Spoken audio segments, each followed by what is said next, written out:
Check out this brilliant and rarely seen interview that NBC did in 1967 with Dr. Martin Luther King Jr. You'll hear him talking 55 years ago about concepts we recognize today as structural or systemic racism and generational poverty. This was among his last TV appearances because Dr. King was assassinated just 11 months later.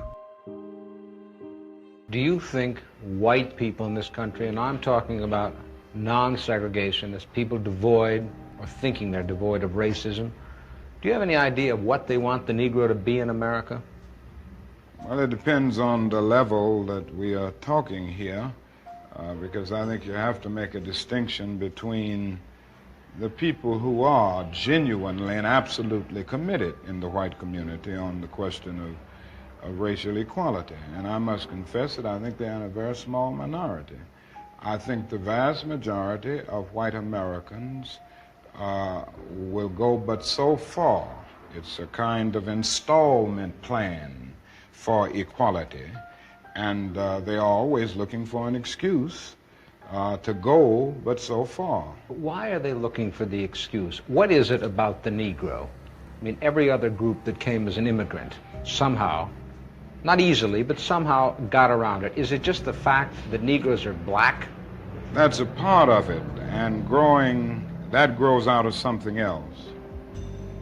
You can't thingify anything without depersonalizing that something. If you use something as a means to an end, at that moment you make it a thing and you depersonalize it. The fact is that the Negro was a slave in this country for 244 years. A willful thing that was done. The Negro was brought here in chains, treated in very inhuman fashion, and this led to the thingification of the Negro. So he was not looked upon as a person. He was not looked upon as a human being with the same status and worth as other human beings. And the other thing is that human beings cannot continue to do wrong without eventually rationalizing that wrong. So slavery was justified morally, biologically, theoretically, scientifically, everything else. And it seems to me that white America must see that no other ethnic group has been a slave on American soil. That is one thing that other immigrant groups haven't had to face. The other thing is that the color became a stigma. American society made the Negro's color a stigma, and that can never be overlooked. So I think these things are absolutely necessary. The other thing is that America freed the slaves in 1863 through the Emancipation Proclamation of Abraham Lincoln, but gave the slaves no land or nothing in reality, and as a matter of fact, to get started on. At the same time, America was giving away millions of acres of land in the West and the Midwest, which meant that there was a willingness to give the white peasants from Europe an economic base.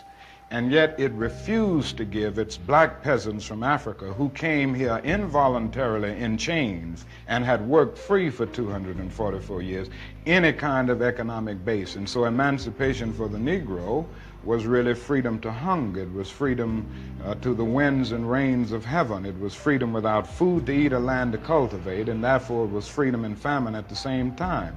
And when white Americans tell the Negro to lift himself by his own bootstraps, they don't look over the legacy of slavery and segregation. I believe we ought to do all we can and seek to lift ourselves by our own bootstraps, but it's a cruel jest to say to a bootless man that he ought to lift himself by his own bootstraps. And many Negroes, by the thousands and millions, have been left bootless as a result of all of these years of oppression and as a result of a society that deliberately made his color a stigma and something worthless and degrading.